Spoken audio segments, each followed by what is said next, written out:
Bonjour à tous chers amis, comme vous le savez, il y a en France une proportion monumentale de gens qui ne travaillent pas. En vrac, 17 millions de retraités, 2,5 millions de chômeurs au bas mot, 4,5 millions d'allocataires du RSA, 1,5 million de bénéficiaires de l'allocation adulte handicapé. Je ne compte pas les rentiers et les femmes entretenues, je ne compte pas non plus les femmes entretenues par des rentiers. Ça fait beaucoup de monde. Je ne leur jette pas la pierre, aucun souci. Il m'est arrivé moi-même de ne pas travailler, alors d'être inactif, je n'en suis pas certain, j'ai toujours fait 1 milliard de trucs en même temps, mais de ne pas travailler, c'est sûr. Et il m'est arrivé de bénéficier des minima sociaux, ainsi que du chômage. C'est donc en connaissance de cause que je m'exprime. Et tout ce qui va suivre, je me l'appliquerai à moi-même si les circonstances le justifient. Je ne suis pas là pour faire le procès de l'oisiveté. Je fais même partie de ceux qui, en certaines circonstances, chantent ses louanges et célèbrent ses vertus. Je vous invite à regarder ma vidéo « Comment se mettre bien quand on est un gros branleur », un classique de YouTube. Personne mieux que moi n'a glorifié l'inaction légitime, et la rêverie, et la langueur, et la contemplation. C'est un fait que certains esprits contemplatifs ont besoin de temps pour accoucher d'eux-mêmes, et que le RSA et le chômage peuvent être pour eux une véritable bénédiction. En revanche, je sais que l'oisiveté n'est pas faite pour tout le monde. Elle est même pour certaines personnes un poison. Et j'irai même plus loin. Chez les contemplatifs y compris, ceux pour qui l'oisiveté pourrait être profitable, elle devient un poison lorsqu'elle se prolonge au-delà du nécessaire. Toutes les vertus de l'oisiveté se transforment alors en vice pervers lorsque cette oisiveté se mue en paresse. Des philosophes, des métaphysiciens, des artistes, plongés trop longtemps dans une léthargie improductive, finissent par se faire des nœuds au cerveau, nourrir des obsessions, sombrer dans la folie. Parce qu'à un moment, l'homme doit se confronter au monde, il doit se lever de son canapé. La sagesse étant la capacité d'appliquer un principe à une situation réelle, elle devient nécessairement folie lorsqu'elle tourne en rond dans le vide. Et puis, les sages, les philosophes, les métaphysiciens, c'est une portion marginale des inactifs. C'est un fait que la plupart sont des idiots, des incapables, des malfaisants, des querelleurs, des alcooliques, des drogués, ou bien alors des rebelles en carton. Alors avant d'enregistrer ce texte et d'en faire une vidéo, je l'ai publié sur les réseaux sociaux et beaucoup de commentateurs m'ont dit « Quid de Bukowski ? Et quid de Diogène ? Quid ?» Tous les inactifs ne sont pas des clochards célestes ou des Diogènes ou des Bukowski, loin s'en faut. D'ailleurs, Bukowski, il a travaillé toute sa vie comme un chien. Et c'est parce qu'il ne supportait plus sa condition qu'il a fait l'effort surhumain de sortir de lui-même pour devenir un grand écrivain. Et c'est parce qu'il a eu une vie de chien à bosser qu'il avait des choses à raconter. Un Bukowski au RSA, il passe sa journée à boire des bières tièdes sur son canapé jusqu'à la fin de ses jours sans lever le petit doigt. Quant à Diogène, il n'a jamais perçu de minima sociaux. Et c'est bien pour ça qu'il était si révolté et jusqu'au boutiste. Idem, un Diogène au RSA, il fait le dos rond pour encaisser son chèque. Et personne n'entend jamais parler de lui. Sans contrainte impérieuse, les gens ne font rien. La contrainte est la force la plus puissante de l'univers. Ensuite, je ne crois pas qu'il faille contraindre tous les inactifs à sortir de leur torpeur. J'ai la certitude qu'il nous coûterait encore plus cher si on les obligeait à travailler. C'est plus rentable de leur donner un petit quelque chose pour qu'ils restent chez eux. Il n'en demeure pas moins que ces désœuvrés, ces incapables, ces flâneurs vivent au crochet de ceux qui souffrent au travail et que par conséquent, ils ne peuvent bénéficier des mêmes droits. En France, quasiment chaque actif doit entretenir gracieusement un passif, doit porter à bout de bras un passif, au détriment de son enrichissement personnel et de son bonheur. Et surtout sans qu'on lui ait demandé son avis. C'est prélevé directement sur sa paye. Les inactifs doivent par conséquent le respect à ceux qui travaillent à leur place. Ils ne doivent jamais se sentir légitimes à regarder de haut celui qui fait ou faire preuve d'ingratitude envers celui qui le nourrit. La main qui donne est au-dessus de la main qui reçoit. Le statut d'assisté ou d'improductif doit être accompagné de contrepartie. Une mesure qui me paraîtrait saine et frappée au coin du bon sens, c'est d'obliger les inactifs à porter un signe distinctif en extérieur. Je suis pas en train de vous dire qu'on doit leur mettre une étoile jaune. Non, n'allons pas jusque-là.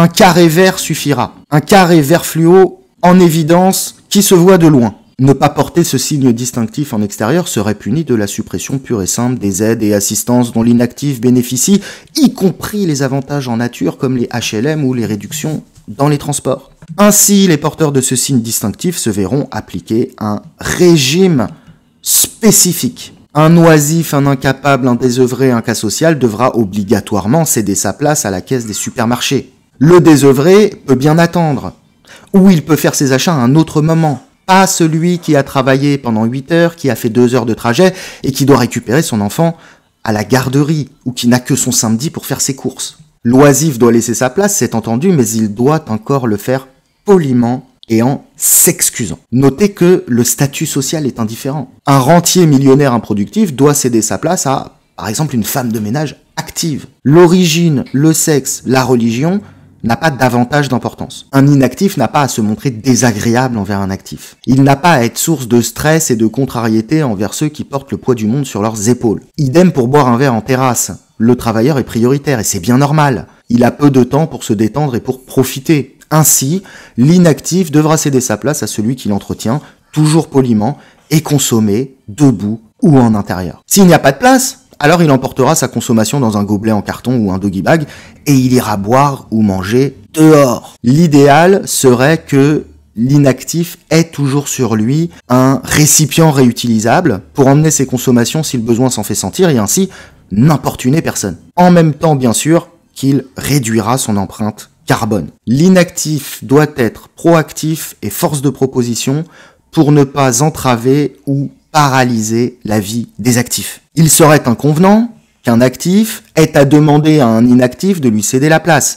L'inactif doit anticiper, il doit s'exécuter de lui-même et il doit faire ça le plus rapidement et le plus discrètement possible. Un oisif garé dans un parking bondé devra le plus rapidement possible pouvoir déplacer sa voiture au cas où un actif aura besoin de stationner. Ainsi, l'inactif devra toujours être joignable et en mesure de déplacer son véhicule dans les 5 minutes, de jour comme de nuit. Il faudra pour cela que son numéro de téléphone apparaisse de manière visible et lisible sur son véhicule, ainsi que son statut d'inactif. À défaut, suppression des aides, effet immédiat pour une durée de 3 mois. Il n'est pas juste qu'un oisif qui passe ses journées dans le canapé à sweeper sur TokTok ou regarder le Tour de France puisse s'asseoir dans le bus tandis qu'un travailleur reste debout. Il devra donc céder sa place en toute occasion. Les seules places disponibles pour les oisifs devront naturellement être situées au fond du bus.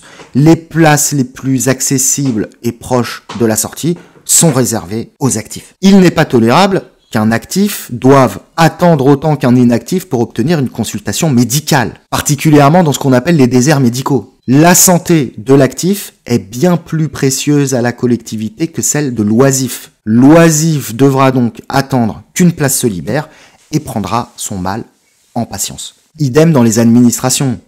Un actif n'a pas à attendre trop longtemps qu'un agent s'occupe de lui parce que son temps est précieux.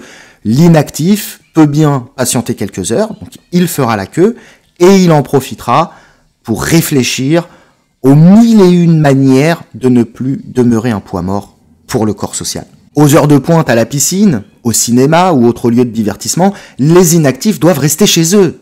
Ils ont tout le loisir de se distraire à d'autres moments. On pourrait d'ailleurs envisager des créneaux spécifiques pour les oisifs. Par exemple, ils auraient le droit de faire leurs courses les mardis et jeudis de 9h30 à 11h. Il est évident qu'un sans-emploi ne doit pas pouvoir voter. Le vote ne sert certes pas à grand-chose, j'en conviens, mais ça n'est pas une raison pour permettre à n'importe qui d'en profiter. Un inactif ne saurait bénéficier d'une place en crèche ou en garderie au détriment d'un actif. Le minimum, quand on ne fait rien, volontairement, c'est de s'occuper de ses enfants. C'est même un privilège en réalité. Un inactif doit sortir d'un ascenseur bondé si sa présence empêche un actif d'y accéder. Il prendra les escaliers, c'est pour son bien, l'inactivité étant très mauvaise pour le cœur, comme vous le savez. Bien entendu, et il y a certaines âmes sensibles que cela pourra heurter, je le conçois, mais un inactif déficient mental ne doit pas avoir accès à la reproduction. Il en va de même d'un inactif insolent, ou délinquant, ou drogué. Ces catégories problématiques d'inactifs ne doivent en aucun cas profiter de l'extrême générosité du système pour perpétuer leur tare. Une collectivité humaine, quelle qu'elle soit, doit favoriser la reproduction des meilleurs. Donc moi, président, ce serait la fête de la musique le 21 juin, et ce serait la fête de la stérilisation tous les autres jours de l'année. Une ligature des trompes, une vasectomie, c'est très rapide, c'est sans douleur, et c'est pas cher. D'ailleurs, je considère que tout individu dysfonctionnel qui, de son plein gré, se fait stériliser, doit bénéficier d'une petite rente à vie, c'est tout à fait normal, puisqu'il a rendu un fier service à la nation. La solidarité doit s'appliquer uniquement pour les inactifs qui savent se tenir et qui sont reconnaissants. La générosité et la charité, ça se mérite. Il en va de même de la redistribution des richesses, qui est une sorte de charité imposée. Celui qui ne fait rien doit avoir au moins la courtoisie de ne pas nuire. Le manque de respect ou l'impolitesse d'un oisif envers un actif doit être sévèrement réprimé.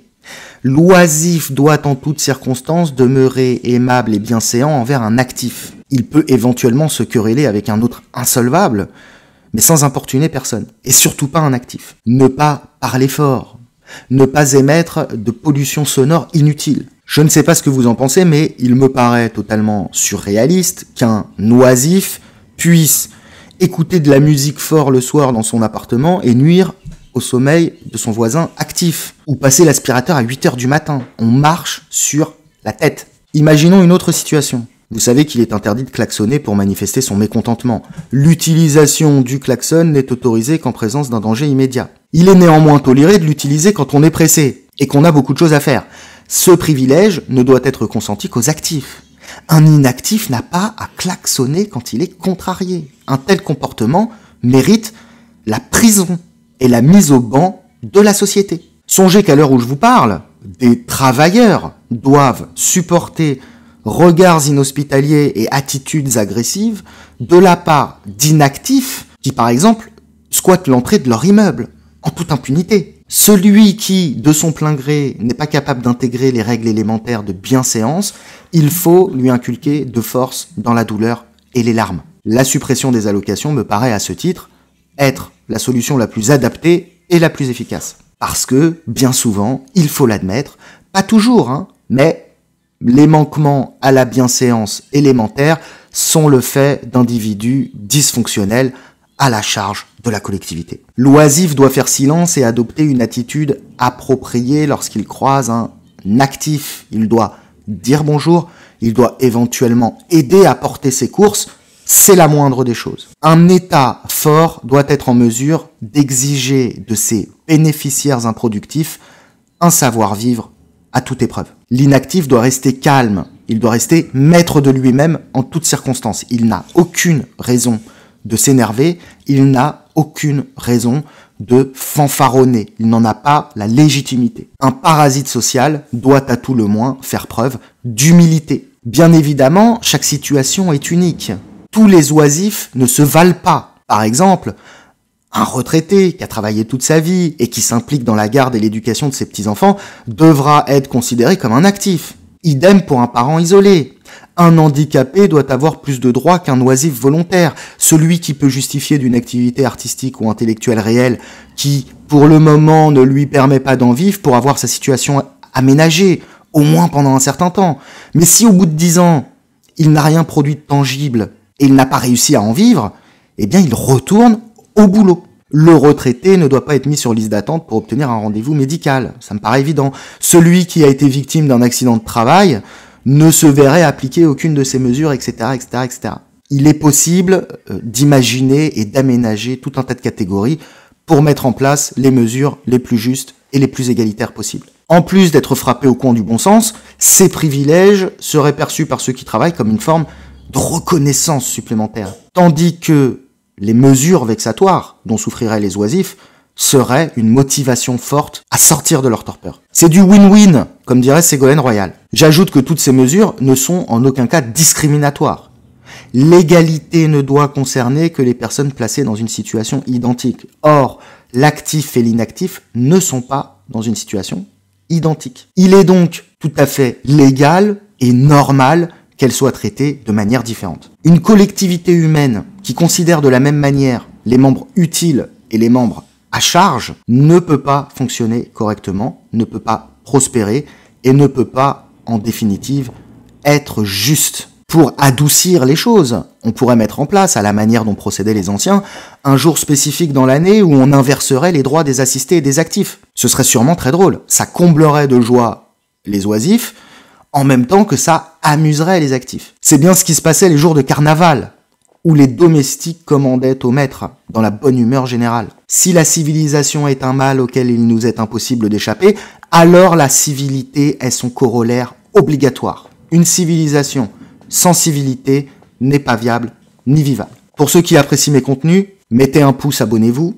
Mes contenus exclusifs, les plus intelligents, les plus subversifs, les plus sexuels, les plus politiques, c'est sur Patreon que ça se passe. Je vous rappelle que l'excellent bouquin écrit à 4 mains avec Pierre-Yves Lenoble, Aphorismes et pensées, est toujours disponible sur Amazon aux éditions Pangolin, et que vous pouvez également vous procurer L'Art d'aimer d'Ovide, que j'ai eu le privilège de préfacer, toujours aux éditions Pangolin.